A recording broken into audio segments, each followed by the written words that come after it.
volta para você os Pingos nos Is. Participe da... A partir de agora já está com a gente também para completar o time de Os Pingos nos Is nessa segunda-feira, Alexandre Garcia. Bem-vindo, Alexandre. Queremos te ouvir sobre tudo que aconteceu nesse domingo, o resultado da eleição nesse segundo turno e também o assunto dessa segunda-feira, a manifestação dos caminhoneiros que vai tomando conta de todo o Brasil. Boa noite, Alexandre. Boa noite, Brown. Boa noite, Ana. Boa noite, Fernão. Colegas aí do Pingo nos Is, vamos falar um pouquinho sobre esse day after, né? Vocês vão ouvir barulhos aqui, trovoada, tem uma grande tempestade aqui nesse momento, né? Muito significativo, aliás. Bom, vamos começar pelos caminhoneiros. Eu sou solidário com os caminhoneiros, eles transportam a riqueza desse país, eles dão duro, né? Eles têm grande esperança no futuro, mas eu acho que está sendo mais emocional que racional. Vejam só, primeiro que fecharam foi Santa Catarina. Resultado de Santa Catarina, Bolsonaro 69% e Lula 31%. Estão fechando Goiás aqui pertinho. Goiás, resultado, 58% Bolsonaro, 41% Lula. Eles estão punindo eleitores do Bolsonaro. Né? As pessoas querem viajar. Brasília, Goiânia, por exemplo, está com problema. Né? Não vejo resultado nisso. Né? Mas respeito a manifestação, a Polícia Rodoviária Federal está negociando, né? É o day after, o dia do luto, do choro, da raiva, da festa. Né? Agora, quanto ao resultado de ontem, né? Foi um mínimo. Eu há pouco estava pensando, puxa, o IPEC trocou de nome e não adiantou nada. Né? O IPEC estava dando 54-46, 8 pontos de diferença. A diferença foi 1 ponto percentual, um pouquinho mais do que isso. Né? Então errou de novo, não sei qual vai ser o futuro. A mim, eu já não acreditei porque errou lá no passado. Mas esse é outro assunto. Aí a pergunta que fica no ar é a seguinte, né? 26 milhões de eleitores se abstiveram. Teve mais 7 milhões e pouco que ou votaram em branco ou tiveram voto anulado. É muita gente que não participou da decisão. Participaram da decisão 128 milhões, algo assim, de eleitores. E deu uma diferença de 2 milhões e 100 mil por aí. Diferença mínima, o país está dividido ao meio. Eu acho que a gente perdeu uma grande oportunidade. É mais uma das oportunidades que esse país perde. Porque, nesse momento, o que temos? O que o próximo presidente recebe do presidente anterior? Inflação em queda, endividamento público em queda, desemprego em queda, em alta o PIB, mais alto que a China, a inflação mais baixa que a Europa e Estados Unidos, a arrecadação pública em alta, o superávit das contas públicas, coisíssima rara, funcionando, né? Superávit na balança comercial, superávit no balanço de pagamentos, obras públicas andando, rodovias, ferrovias, pontes, água de São Francisco para o Nordeste, portos, tudo andando. Né? E mais, saneamento de estatais que davam prejuízo estão dando lucro. Ministérios em que entregava-se para um partido político que usava o ministério para sustentar o seu caixa para a próxima eleição. Está tudo saneado. E o novo presidente vai receber isso de mão beijada.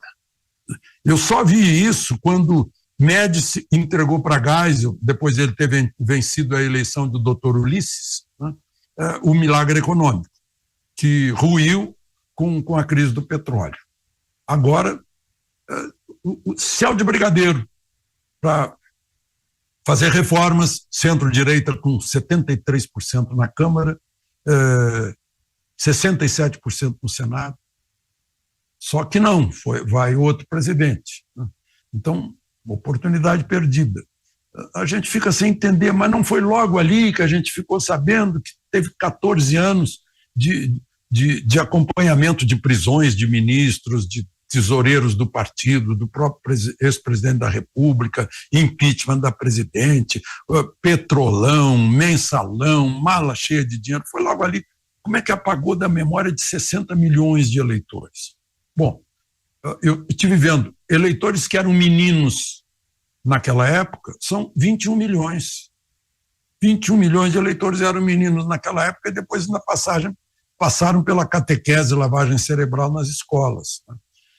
Então, tudo isso é a oportunidade que a gente está perdendo nesses próximos 4 anos de fazer uma grande nação, porque o presidente eleito, no seu discurso, seu primeiro discurso, ele leu o discurso, palavras bonitas, parole, parole, parole, né? Mas tinha lá afirmações como, por exemplo, vamos reconstruir o país na política, na economia, na gestão pública e nas relações internacionais. O que é reconstruir? É construir de novo. Não é? É o retrovisor funcionando. Então, acho que essa eleição foi a perda de uma oportunidade. Vamos orar para que brasileiro, profissão esperança, né? Os caminhoneiros estão desesperançosos, mas vamos orar para que, enfim, dê certo com esse Congresso majoritário, com a maioria de governadores eleita pelo grupo que votou no atual presidente. Era o céu de brigadeiro pronto para reformar a Constituição com todas as reformas necessárias, ficaram paradas por aí. Mas, enfim, não deu, por uma pequena diferença, que vamos todos respeitar, porque ganhou, seja pequena ou grande a maioria, o vencedor leva, óbvio, claro. E a partir de 2023, o presidente eleito Lula vai indicar 2 ministros ao Supremo Tribunal Federal. As vagas serão abertas com as aposentadorias da presidente da Corte, Rosa Weber, e de Ricardo Lewandowski. Dessa forma, a composição da Corte permanecerá com 7 nomes indicados pelo PT. Depois de Lewandowski e Rosa Weber, o próximo ministro a se aposentar é Luiz Fux, em 2028. Do total de integrantes da Corte, Nunes Marques e André Mendonça são os ministros mais novos do STF. Também são os que ficarão mais tempo dos 11 que integram a Corte hoje. Ambos se aposentarão em 2047. Lula indicará ainda 31 magistrados para 10 tribunais diferentes, além dos juízes do STF. Vitor, essa nomeação do Lula, desses pelo menos mais 2 ministros, né? Terá 9, se você contar o Alexandre de Moraes, dos 11, e sem perspectivas de renovação no Supremo Tribunal Federal, é basicamente a prova de que nós vivemos um cenário de game over no Brasil.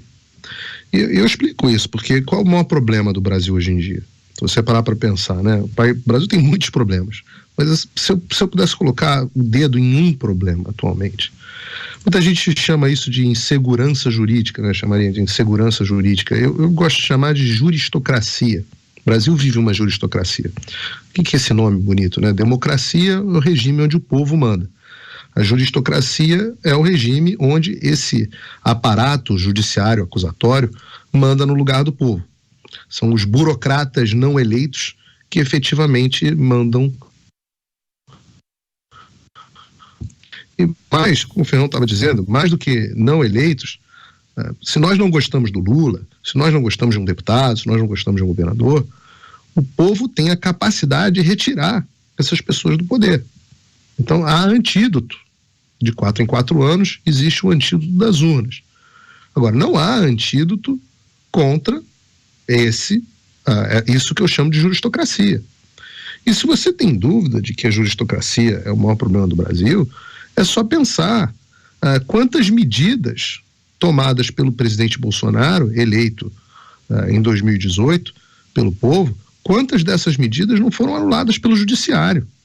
Eu estou falando aqui de projetos de lei a decretos de regulamentação, da nomeação do diretor da Polícia Federal até a política tributária. O STF se meteu em política tributária, de regra da pandemia, quem pode ficar aberto, quem não pode ficar aberto, quais são as regras, quem manda, quem não manda, até as regras orçamentárias, até os regimentos das casas.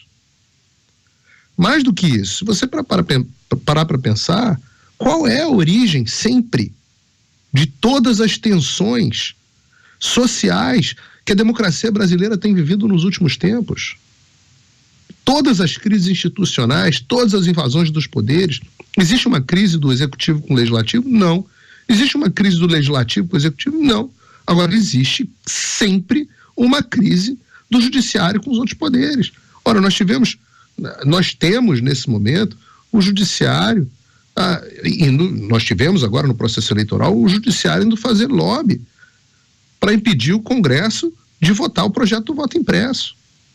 Segundo um dos deputados, o deputado Daniel Silveira, em uma entrevista que ele me concedeu, ele diz que o ministro Barroso ameaçou deputados. São as palavras do Daniel Silveira, mas veja, é uma origem de crise. Olha a tensão onde o executivo vive constantemente com o judiciário. E digo mais, como o nosso judiciário, né, quando idealizaram o regime, quando Montesquieu e depois o James Madison, os pais fundadores americanos, idealizaram esse regime republicano que nós temos, com os 3 poderes, eles imaginavam que o poder executivo era forte porque tinha o poder da espada, o poder legislativo era forte porque tinha o poder da bolsa. E o poder judiciário, eles diziam, não precisa de tantos freios e contrapesos, porque ele é muito fraco, ele não tem poder nenhum, ele não tem nem a bolsa nem a espada. Então, o judiciário nunca...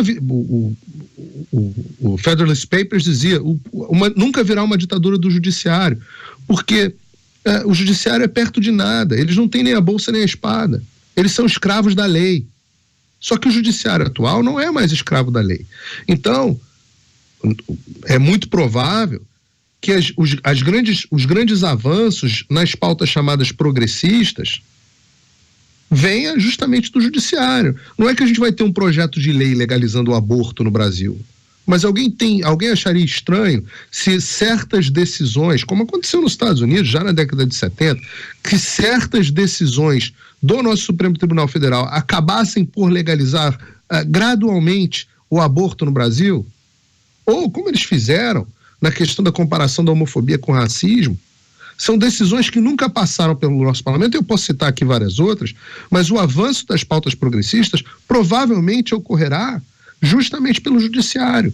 E eu não estou nem falando das pequenas decisões nos outros tribunais federais, que terão a indicação do Lula, que impactam a vida dos brasileiros todos os dias. E qual o remédio contra isso? Não há.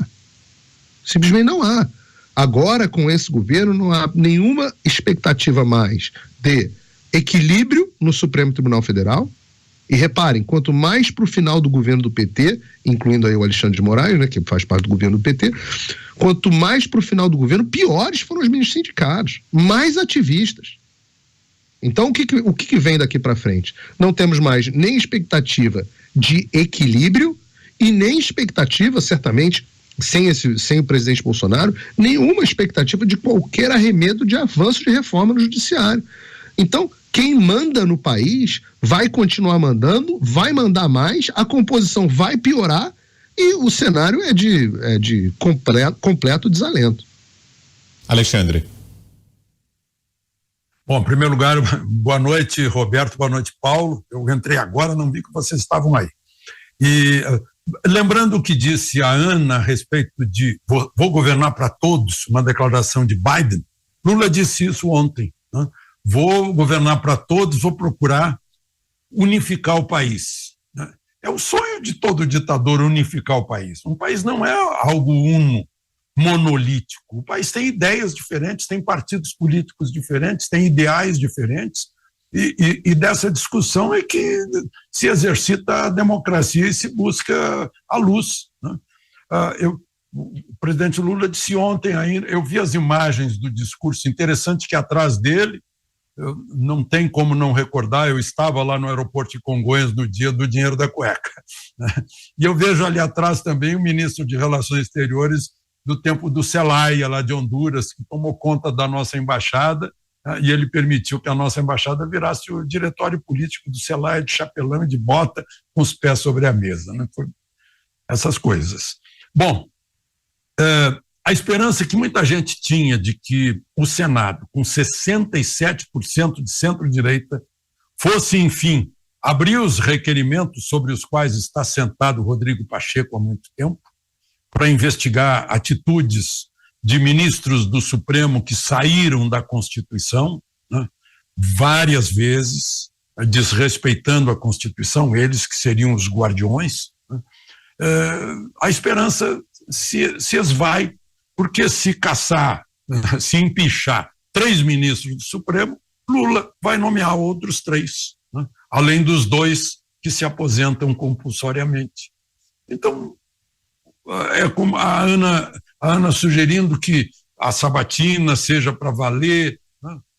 Mas eu acho que o melhor de tudo seria fazer uma emenda constitucional e dizer que para ministro do Supremo tem que ser juiz de carreira. Eu insisto em dizer que o juiz de carreira, por natureza, é um defensor da lei e é isento. O advogado, por natureza, né, defende uma causa. É a natureza dele. Todo advogado defende uma causa. O sujeito é advogado, vai lá para o Supremo, ele não pode contrariar a natureza dele. É como um escorpião sobre o sapo atravessando o rio. Não tem jeito. Então, para solucionar isso, eu acho que só juiz de carreira. Um juiz de carreira, o ministro Fux, identificou tudo isso que está acontecendo no Supremo naquele discurso de posse como presidente do tribunal. Falou no ativismo, né, na politização da justiça e na judicialização da política, de assuntos que deveriam ser resolvidos no plano político, são resolvidos lá no plenário do Supremo. É um absurdo. Ele não conseguiu resolver isso. Não conseguiu. Cada cabeça é uma sentença, o presidente do Supremo é dono apenas da pauta e não pode comandar as tendências políticas do Supremo. Resultado, o Supremo se desgastou para os dois lados, né? Um lado acusa o Supremo de ter feito tudo para tirar o PT do poder, lá atrás, né? No tempo do mensalão, do petrolão, né? E outro lado acusa o Supremo e o TSE de fazer de tudo para tirar a direita do poder. Então, está pagando caro por esse ativismo, por essa militância, por essa politização, né? E não está respeitando a história de um Supremo isento. Então, eu acho que a saída é mudar a Constituição e botar lá juiz de carreira, que vai subindo, vira desembargador no Estado, depois vem para um Tribunal Superior de Justiça e entre os 33 escolhem os melhores para ir para o Supremo. É a busca de uma solução que seja permanente e independa de governos.